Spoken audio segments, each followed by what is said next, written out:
So where we were starting is, I'm the Dean of the Graduate College. My name's Alyssa Crittenden. It's very nice to meet you. We just finished introducing ourselves, and now I was going to give you a little background into my, my sort of disciplinary training. And the reason that I do this, the reason I decided to start doing this last year, is because I think it really sets us up for kind of the orientation that we are in, and sort of my approach to leading the graduate college. Really, I am nearly obsolete in this space. The staff that I have the privilege to work with are, I argue, the best on campus. And I believe that. I believe that with my heart. The people who work in the graduate college care about students. They put all of you first, and they are extremely mission driven. We are really problem solvers. That is really what the graduate college does. So you actually have two academic homes when you come as a graduate student. You have your departmental home, which falls in your academic college. And then you have your home that is part of that larger umbrella of the graduate college. And that is who we are. We are your second home while you are here at UNLV. So I started out as an anthropologist, and most people don't really know what anthropology is, and that's okay, but it's ironic because anthropology is literally the study of what makes us human. It is the study of humanity writ large, right? So I have a quote here from the American Anthropological Association, and I'll read it out loud. It says, to understand the full sweep and complexity of cultures across all of human history, anthropology draws and builds upon knowledge from the social and biological sciences as well as the humanities and physical sciences.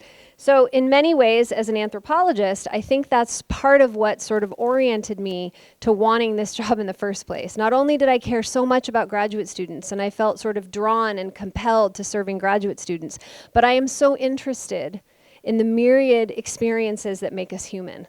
I am so captivated by where we come from and where we are going. And I think because of that, it makes programs like this Bridge program so exciting and so interesting to me, is that over the next few days, we'll be learning about one another. We'll be learning about what drove you to come to start this new journey.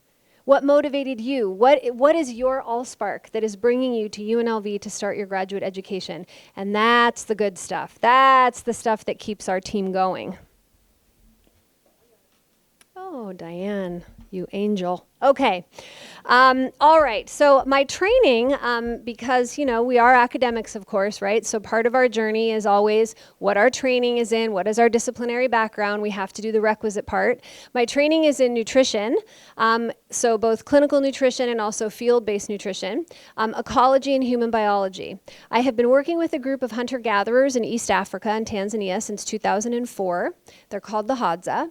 And I have been working with this community, basically looking at the ways in which human biology, specifically human reproduction, intersects with social behavior and nutrition.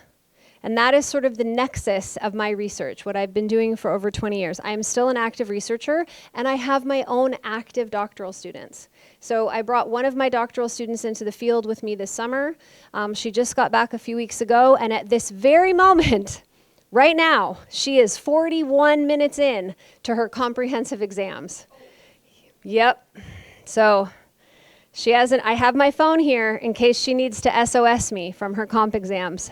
So far, so good. So far, so good. So I already told you what my research areas are. Next slide, please, Diane. All right, now for the part that you don't really get told in most academic talks. And I think it's equally as important, or in many ways even more important, to my role here at the graduate college. It matters that I have a background in social sciences. It matters that I have a background in bench science. That matters.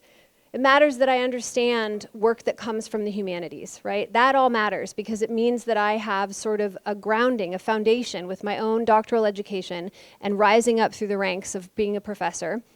It means I understand the way that the ecosystem works. But why this job? Why Dean of the Graduate College? Why have I devoted my professional life to serving graduate students? I think part of that story comes from how I grew up and where I grew up. So I was born in Mountain View, California. I share a hometown with Google. So I don't know if any of you know that Google's from Mountain View, but it is. And when I grew up in Mountain View, it was just becoming Silicon Valley. It was just burgeoning into Silicon Valley. But it wasn't always Silicon Valley. It used to be farms and orchards. And so I am a descendant of farmers. And so my family, my great-grandfather was known as the Green Bean King of Santa Clara County. So I am descendant of farmers and ranchers who are from that area in California. Neither one of my parents went to university. Both of my brothers completed their high school education with a GED. One of them has an associate's degree. So when I decided to go to a four-year university and then decided to continue on to graduate school, my family was, of course, very proud of me. But they didn't exactly understand what I was doing. And that's okay, right? They're going to come on this journey with us. So if you come from generations of scholars and you come from families who have post-baccalaureate degrees, then sometimes the transition's a bit easier, right? Your family sort of understands what you're doing and they understand kind of where you're headed. I did not have that experience. All experiences are valid. They are all interesting. They're all welcome. And they all come with challenges and strengths. Having to explain what I was doing throughout my education to my family was a challenge, but it has become a strength, something that I saw early on as a deficit, something that I was sort of embarrassed to share, has become one of the core parts of my academic life, has become part of my titanium backbone, and is one of the biggest reasons why I decided to move into this position. Because I wanted to create space for graduate students from any kind of background, every kind of background, to have access and opportunity to whatever path they wanted. And that's sort of what led me to this role today. I was a Pell Grant recipient, a work study student, a fellowship recipient, and a very large student loan borrower. And so it's another reason I'm very thankful for Aloha Pacific, because I didn't have an understanding of financial literacy when I started. I really didn't. I didn't come from that world, where I understood a lot of that. And so I'm really so thankful to Houston especially for ensuring that we have financial literacy components of this programming, so that for those of us who come from sort of humble beginnings and maybe don't necessarily know about the world of finance management as a grad student, that you know what resources are available to you out there so that you can make informed decisions about how best to make your own dreams come true. We are not the arbiters of dreams. So if you have a dream that you want to be in graduate school and you make it in and you can't afford it, there are ways that we can support you. So we're committed to that. I guess I should go back. I should tell I forgot about my own degrees. That's why we're all here. Isn't that hilarious? Okay, so I did my bachelor's degree in anthropology at the University of California, Santa Cruz. I'm a very proud banana slug. So if you're wondering why that's, I'm extremely proud banana slug. I did my PhD as well as my master's degree. I had what's called an embedded degree. So I enrolled right after my undergraduate bachelor's degree, and I enrolled directly into a doctoral program, and I picked up my master's degree along the way. And I did that at University of California, San Diego. And then after I finished with my PhD, I moved on to a postdoc. And I did a postdoc, a postdoctoral fellowship in cellular and molecular medicine at the UCSD School of Medicine. So it was just right across the street from UCSD. All right, next slide, Diane. And now I am the very proud dean of the graduate college. I was very excited to be able to hold the mace one singular time during commencement. It was a very proud sort of like career level unlocked moment for me. And how many moments in your life can you share a photo like this? I mean, obviously I sent it to my mom, of course. But beyond that, right, how many times do you get to share that photo? So it's really in here for no other reason other than I was extremely proud to hold the mace and I wanted a reason to show off the photo. So that's why it's there. So this is our UNLV mace. While I am proudly wearing my blue and gold, which represents, this is my doctoral regalia, which represents my home institution where I received my training and my degree. Believe you me, I bleed scarlet and gray. All right, so what is the Graduate College? Obviously, it is a welcoming place where we are thrilled to have you. So that goes without saying. We need not a bullet point for that. But what the Graduate College is structurally, I think matters. Having an understanding of where we sit so that you know what services we can provide to you. We are the central administrative body that ensures the quality and integrity of graduate education at the university. So a lot of the policies and processes, the structures that are important for accreditation of your programs, your graduate assistantship, if you have one. How many folks in this room hold a graduate assistantship or a GA? How many of you, raise your hands high? All right, fantastic. So all of your GAs, for instance, while they were administered by your department, are actually managed by our unit. They're actually managed by Ashlyn, which is why I said, let her eat lunch if you see her. Just buy her a coffee if you see her on campus, because all of the graduate assistantships on campus are managed by that office, right? So we're sort of the central administrative body, right, that just kind of works hand in hand, really side by side with your academic college. What is Bridge? Well, I already told you what the beautiful acronym stands for. Building resilient and inclusive discoveries to graduate education. But what is it really? Why did we create it? Why do we even need it? We believe we need it because it is the only program at our university that is designed specifically to help you transition to graduate school and to uncover what is known as the hidden curriculum of graduate education. The things that maybe you learn along the way, right? So I didn't have access to a lot of this information. I didn't have family members who were able to who had experience in this realm.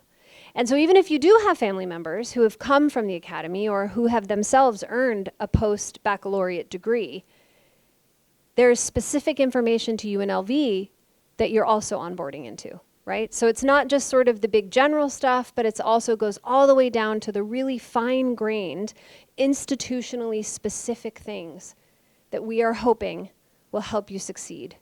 We are hoping that this program is essentially a launching pad for you to sail into your first year feeling like you know your way around, you know campus a bit, you know what resources are available to you, you know where to get them, you know all the folks at the grad college who you can call on if you find yourself stuck. Starting this week that way will set you up for success as you begin your classes next week. Next slide, please, Diane. Great. So graduate school does have some unwritten rules and expectations that are not necessarily understood the moment that you have landed, right? There are, and we're going to talk about them for the kind of rest of the time we're together. So these might include things like how to navigate academic relationships, how to understand research culture, and a big one, the one that year after year we end up talking about, is the fear of how you're going to manage your time effectively, is sort of the anxiety over how you're going to fit it all in. And we'll have time to talk about that. We're going to start with networking. So what we're going to do is I've basically picked out what I consider, kind of from my vantage point, from my seat, what I consider to be some of the most important aspects of laying a foundation of success for you. And the first one I think is networking. And this sounds pretty trite, right? Everybody always says networking.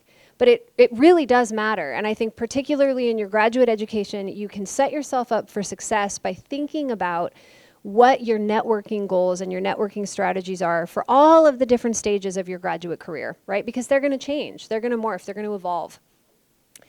Building relationships with your peers, so many of them are in this room. They may not be in your same program, but you already have peers. You already know members of your community. They're sitting all around you. And when you go into your department, you're going to have other first-year students who are in your cohort with you. So building those relationships with your peers, building those relationships with faculty members in your department. Many of you already have an advisor. How many of you have an advisor who you already know you're going to be working with? Raise your hand. Right? The majority of you. And some of you do not.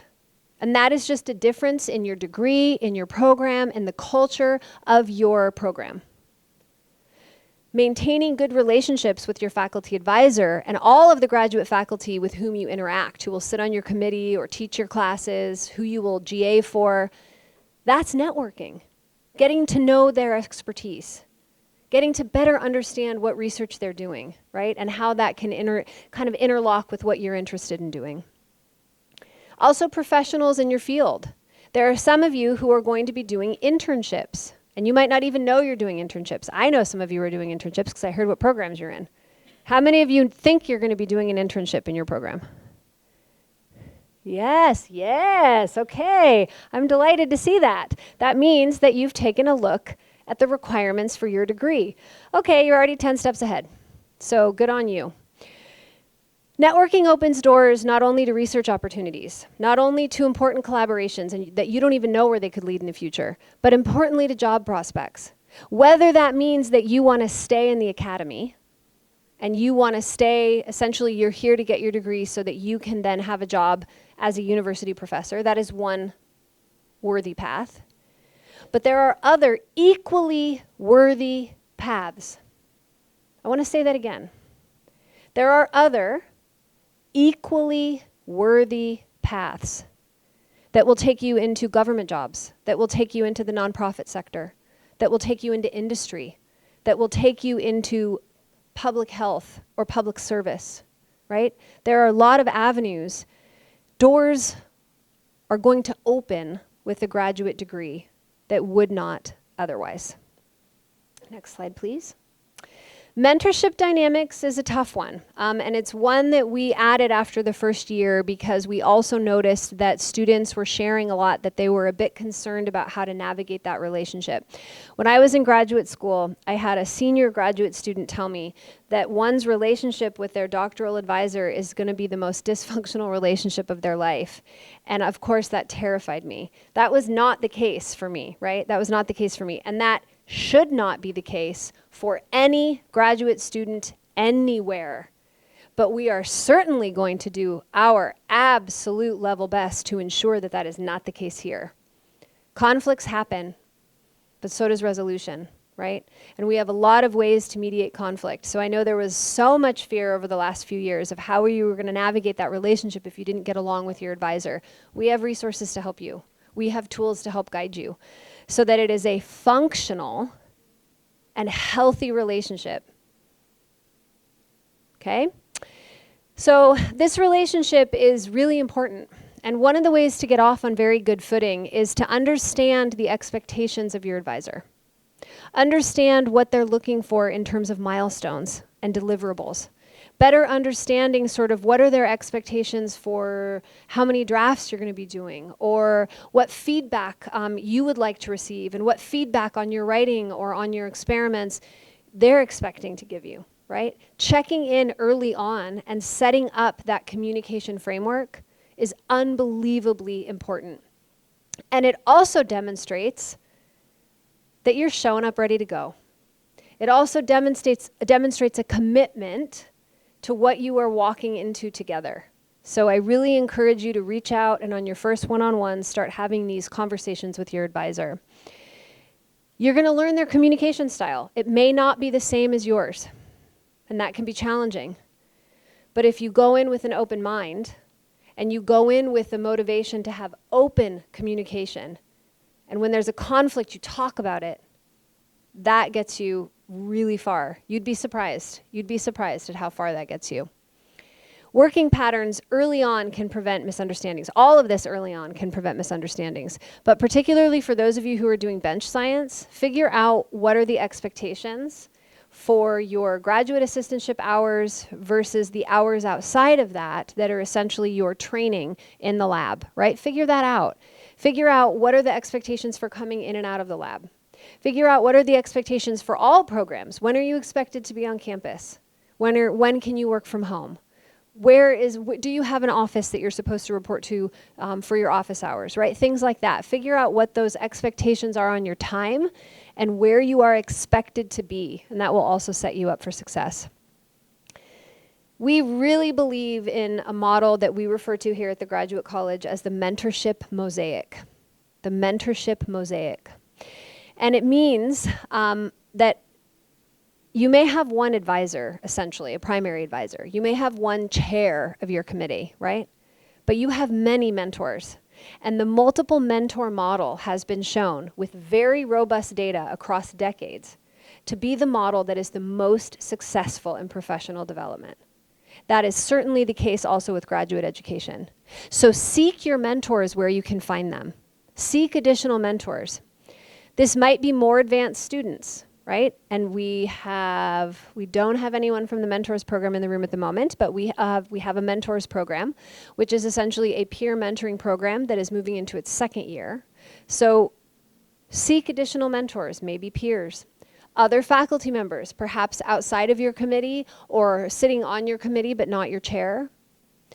They can offer different perspectives. They can offer advice. They can offer counsel, right? So seek your mentors widely. Next slide, please.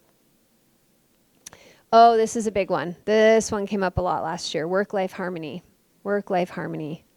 Before we get started into talking about work-life harmony, I just want to remind you of something.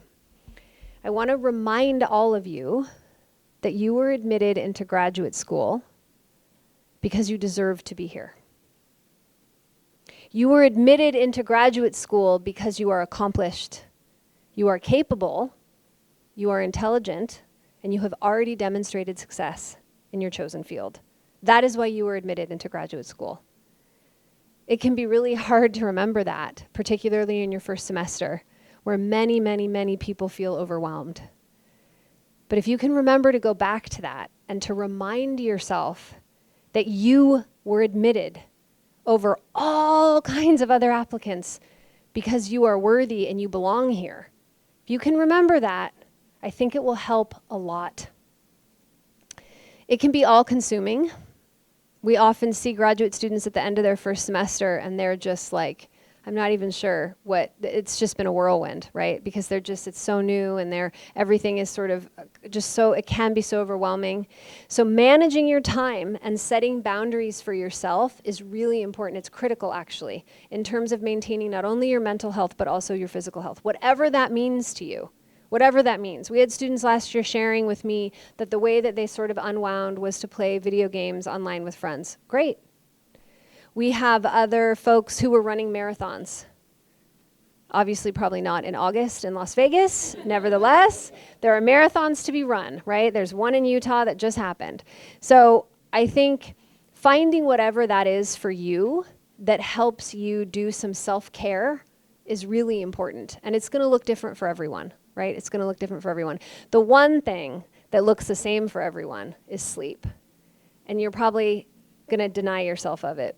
Probably, because you've already demonstrated that you're conscientious graduate students by coming here, right? So just try to keep that in mind. Remember that the Dean of the Graduate College told you sleep is really important and sleep is really restorative. Just try to remember that, right? Let that little time bomb go off. It's often unwritten that you're expected to work really long hours, particularly to catch up to speed in the working group that often includes more senior graduate students. But it's important to recognize that you also need to take breaks to avoid burnout. You also need to take breaks so that you can do the best you can do. You can't really show up and really give back to your professor or sort of even invest in yourself and your own future if you're not making sure that you're building in breaks so that you do not burn out, right? We don't want you to burn out too quickly. Well, we don't ever want you to burn out, but we really don't want you to burn out too quickly. All right, next slide, please. All right, let's check on Miriam, shall we? Let's see how she's doing. Great, no SOS. Comps are going well. All right, just checking. See, this is, shout out to my student, right? Because it's a big day in her life, and it's a big day in my life as her advisor. This is a big day. It's really exciting. By the end of the day tomorrow, she'll have advanced to candidacy, which is like, whew. It's a pride moment. All right, publishing and presenting. So publications are a major currency in our field. So most of you in this room are going to be expected to do work that generates a publication of some sort. Not every program requires that. That's why I say most. Most programs that are in this room right now, based on how we introduced ourselves, a lot of the currency a lot of the building blocks of your CV are going to be based on research that leads to publications. Learning how to navigate that process, what your role is, how you should be engaging in your research to get to that endpoint, right? All of that is really important dialogue that you should be having with your advisors upon landing. Making sure that you know how to do all of these things is really important.